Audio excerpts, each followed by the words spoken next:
Saudi Arabia slapped America right in the face, and this is a huge slam dunk for China. The Saudis have signed a mutual defense agreement with nuclear-armed Pakistan, meaning that an attack on either one of those countries is considered an attack on both. This is a massive shift in Asian geopolitics. China couldn't be any happier, and it's because America's hatchet man in the Middle East went a little too crazy attacking Qatar. Like I mentioned yesterday, the little country of Qatar hosts America's largest military base in the Middle East.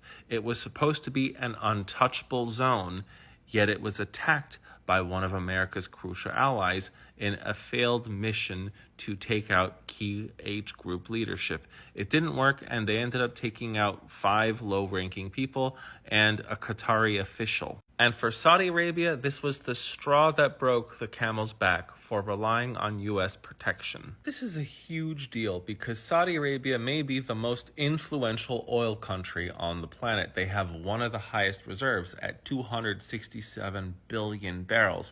Yes, Venezuela has 303 billion barrels, but it's nowhere near the quality or ease of access as Saudi oil. While the United States is the world's #1 producer of oil, Saudi Arabia is a close second, and this one country supplies 10% of the world's oil. So if the oil fields are ever attacked or harmed, that disrupts production. Not just that, it disrupts oil prices throughout the whole planet. Now, in the 1990s, early 2000s, there were some small-scale attacks that managed to land in the Saudi oil facilities, but in 2019, under our current president's watch, a massive drone strike occurred from another H group that actually shut down oil production by about 5%. And I'm talking global oil production. It was seen as a huge failure of this president's first administration, and it made Saudi Arabia very doubtful as to the extent of American protection. And then seeing America's deterrent power fail against the attack in Qatar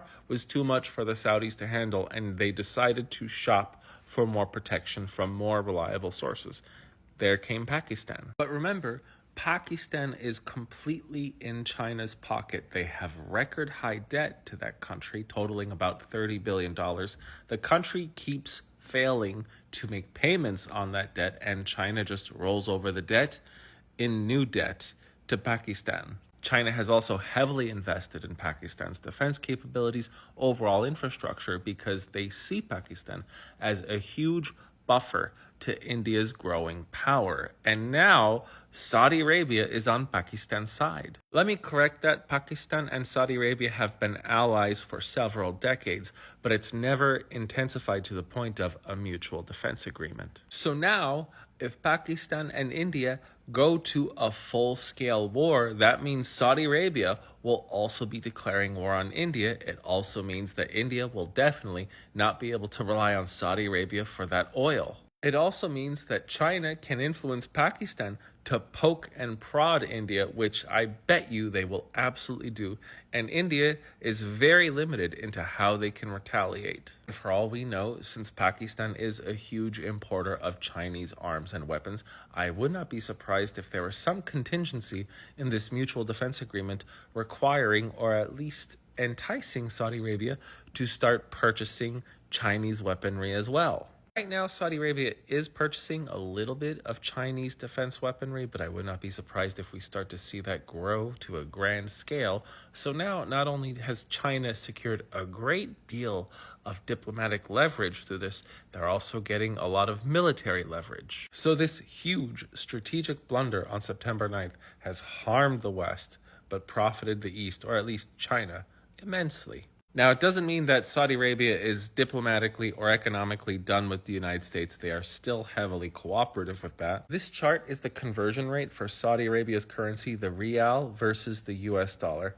And since 2014, if you could look right here, you could see it barely changes between 3.75 to 3.76. That is a very small spread for a currency, especially for a large economy. The reason why is because the Saudi Arabian rial is pegged to the United States dollar. So even the hugest fluctuations of the dollar's overall value to the world won't really change how Saudi Arabia values it. They're still one of the top 15 holders of U.S. debt, totaling about $131 billion in U.S. treasuries. They're holding about $400 billion in cash reserves. So there's still a great economic lifeline going on between the United States and the Saudis. But still, the United States has lost something very valuable.